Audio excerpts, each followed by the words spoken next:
Am I the a-hole for leaving the hospital after my fiancé told me to pay the bill? For context, me female 26 and my fiancé male 28 have been together for 3 years. Finances are split till after marriage and we have equally paying jobs.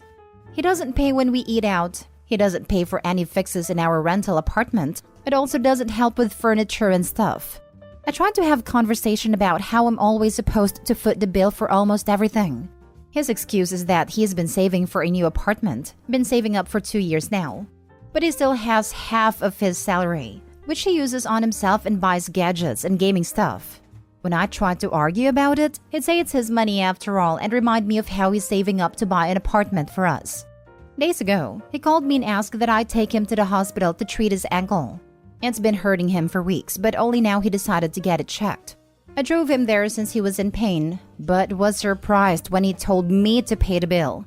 I asked him why not him, and he brought up the new apartment he's been saving up for again. I had it, especially after he threatened to not add my name to the new apartment's title if I refused to help him out. I snapped and told him to pay for himself and stop using my money with the apartment excuse. Then I left. He had to pay but was furious, saying I'd let him down in his time of struggle. Also said that my attitude isn't partner material. I told him I felt like he was using the new apartment to spend my money, but he said I had no empathy or sense of responsibility to support and help him out when he is doing me a huge favor and buying me an entire freaking apartment. He's calling me selfish and negative. I don't know. I feel guilty for doing this and now he's avoiding me entirely. Now for the top comments. Not the a-hole. You are being used. 100% when he has enough money for the apartment, he dumps you. Stop footing the bill. Leave him. There is no savings account. That's what I thought. If he was expecting me to foot the bill on a bunch of stuff that should be shared, I'd want to see the balance of the account on a regular basis. Or at the very least have a signed contract of some sort saying she gets to be on the title, or gets a cash payout in the event he doesn't end up buying an apartment / doesn't put her on the title.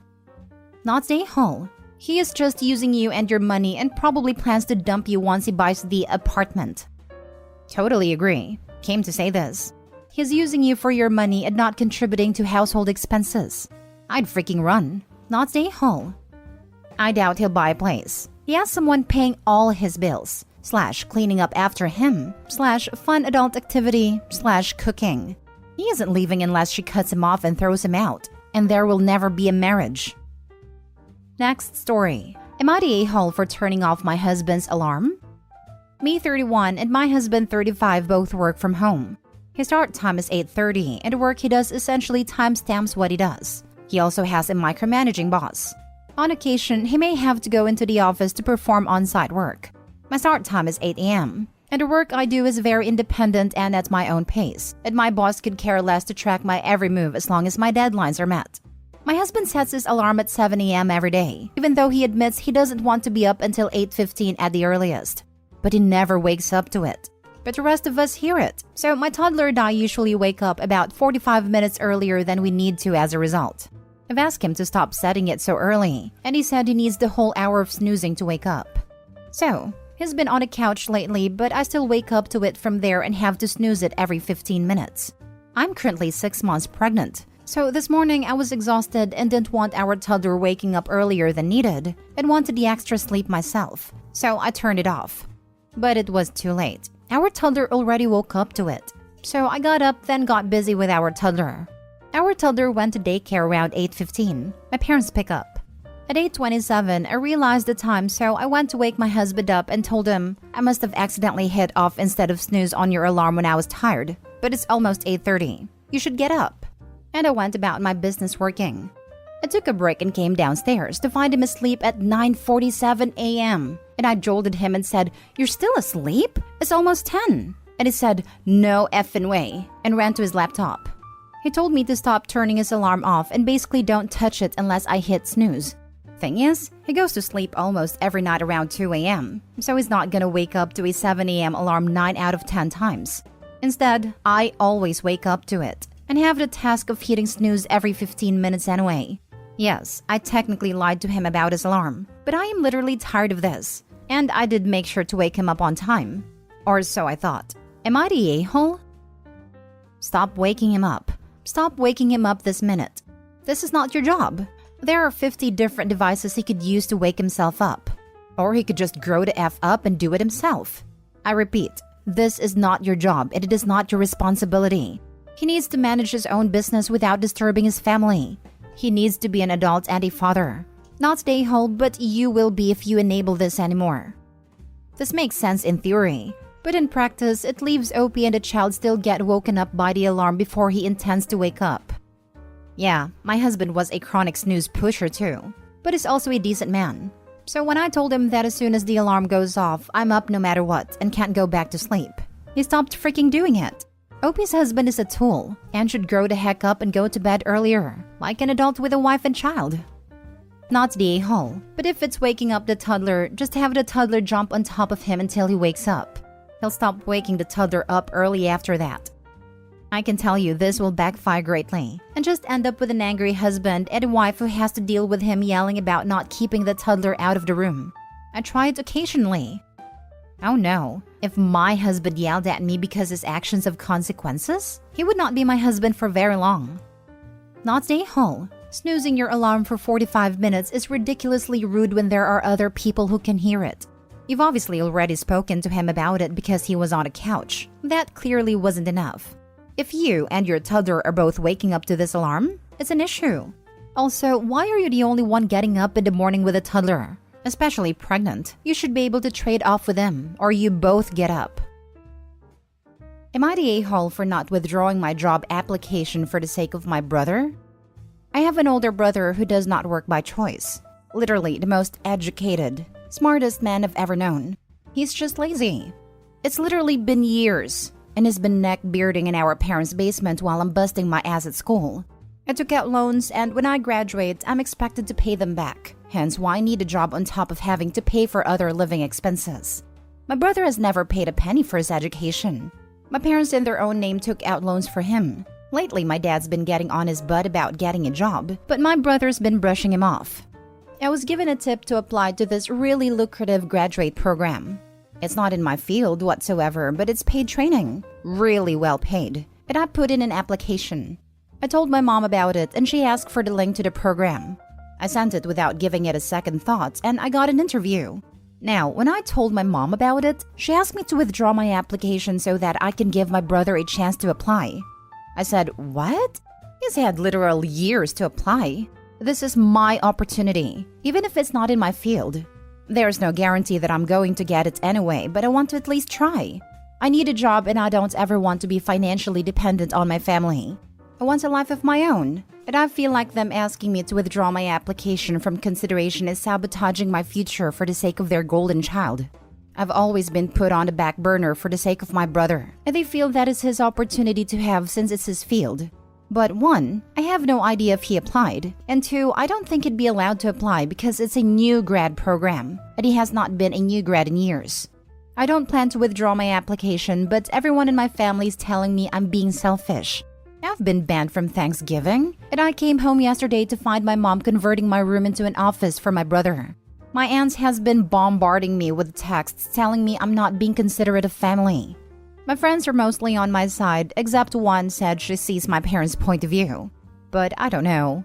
Family friends I see on public won't even look at me anymore. Over an interview. It's mad. Am I the a-hole for not giving my brother this opportunity? Not the a-hole. Their request is nonsensical, and your family appears to be smoking some wacky tobacco. Get the job and put your career trajectory on an onwards and upwards path and never look back. And when those mooches call wanting money and favors, go, new phone, who's this?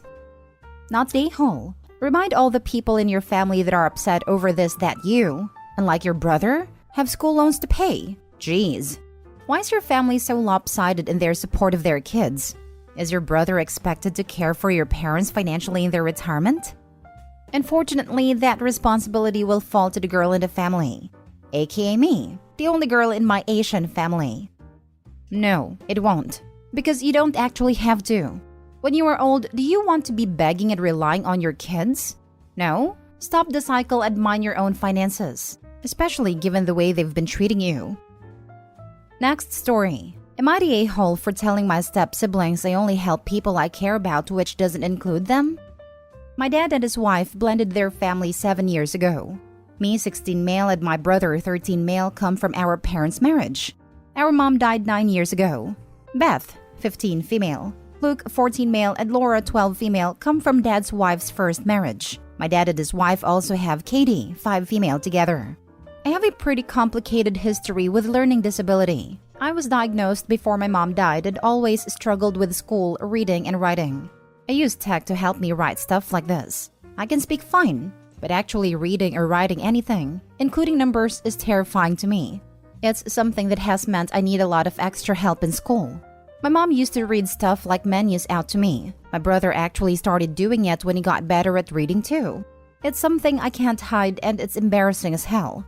It's something my step-siblings have made fun of since forever. Beth made a really hurtful comment the first time she realized, and her mom corrected her.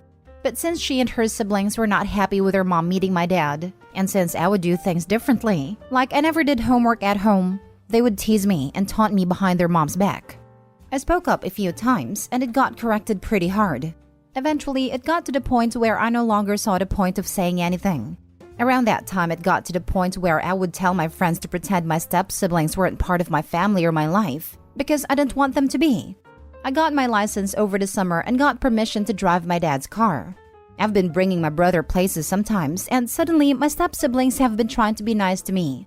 I ignore them. I say no to bringing them places. A few days ago, Beth wanted to go to this dance practice related to the dance classes she does. Her mom couldn't take her because she's sick. My dad wasn't around either. My dad's car was at home though, so she asked me to bring her. I said no. She followed me around begging and I kept saying no. Luke and Laura joined in and they said we're family, and family should do things for each other, and how I never help them out. I told them I only help people I care about, and it doesn't include them. Their mom overheard, and once my dad got home, they told me what I said was really unfair and cruel. They took away my ability to drive the car. Dad wanted me to apologize and say I didn't mean it. But I did, and I can see they all think I'm wrong for that. Am I the a-hole? Not the a-hole. Sit down with your dad and stepmom at a time when you guys can discuss alone and emotions aren't high, and explain your reasoning and how you feel. Your stepmom needs to understand the depth of hurt that your step-siblings have inflicted on you over the years. Because right now, they probably just view it as a typical step-sibling arguments. This has been discussed in depth before. My brother got in some trouble about 3 years ago for locking Beth and Luke in a room while Laura was at a friend's house and the adults were busy. When Dad found out, he was furious and explained why my brother had done it. We ended up in therapy with Dad and his wife, and the whole thing was dragged out there, including them saying we shouldn't stop caring about them because of the stuff that was happening, and how they would deal with it and our step-siblings would grow. For me, I never started to care about them, and I told them that and why. But I think they dismiss it because we're all still kids, even knowing the stuff that has been said. They see it as they will grow up and will be close as adults, but I don't ever want to be family with them. And I don't know how many more times I can tell them all the stuff that has happened and why I feel like I do. I see it as pointless by now. If it's been a few years since you've discussed it in depth, it might be worth a shot again now that you're a bit older. Otherwise, your parents really suck for not hearing you out. Either way, I'm sorry you have to go through this. It's not fair to you no matter what. The parents are probably still holding on with both hands on the dream of perfect blended family. Yeah, they are. I know they think it can still happen. Last story. Am I the a-hole for telling my dad he is a bad father? My 14 female mom passed away about 8 months ago. She got very sick a few years ago, and eventually her body couldn't handle it anymore. Her and my dad had been divorced since I was 5. After the funeral, I moved in with my dad, 40 male, stepmom Jane, 39 female, and 2 stepsisters, Alex and Sophie, 12 female and 13 female. To be frank, we've never gotten along. Jane has tried to replace my mother numerous times, even refusing to let me go back to my mom's house one weekend because I wouldn't call her mom. She's always been like this, forcing me to hang out with my stepsisters, take family photos, call them family, do family game night and so on. And ever since my mom died, she's gotten worse. Recently, she started to refer me as her daughter at family functions. None of my mom's side of the family likes her. Last night, Jane had friends over. I came home at around 7 because I had practice after school. My dad told me to come and say hello to everyone even though I didn't want to, but I did it to make him happy. When I walked into the living room, Jane jumped up and gave me a huge hug, which got awkward really fast. She turned around and said to her friends, "This is Opie, mine and Dad's name's first daughter." I stopped her and said, "No, you're my stepmom, not my mom." Everyone was silent, and my dad told me I needed to come with him. He took me to my room, which I shared with my stepsisters, and asked me what I was doing. I said that Jane wasn't my mother, so I wouldn't refer her as such. He started yelling at me about being ungrateful, spoiled, and a selfish brat for not accepting that this was my new family now. I started crying and yelled that he was a bad father, and that this was his new family. They never would be mine. I guess Jane heard our yelling because she ran into the room and told me that she was my mom, and the other woman didn't matter anymore because she's dead. I'm staying with my grandparents, mom's side, because Jane kicked me out, and I'm starting to feel guilty for not being more open. Am I the a-hole? Not the a-hole. Your mother may have passed, but she's still your mom. And it's wildly inappropriate not only of your stepmother to refer to you as her daughter, without clearing that with you first, but even more so of your father to have such little regard and respect for your feelings that he would go off on you for correcting her. It might be for the best if you speak with your grandparents to see if they're willing to take over as your guardians for the time being, because it sounds like your father might not be mentally or emotionally mature enough to be doing so at this time. I agree. Plus, the stepmom is only connected to the OP via marriage. The minute the marriage ends via death, the stepmom is no one to her. Not the a-hole. Come on. You think you were too harsh for yelling at the woman who told you your mother doesn't matter anymore because she's dead? Really?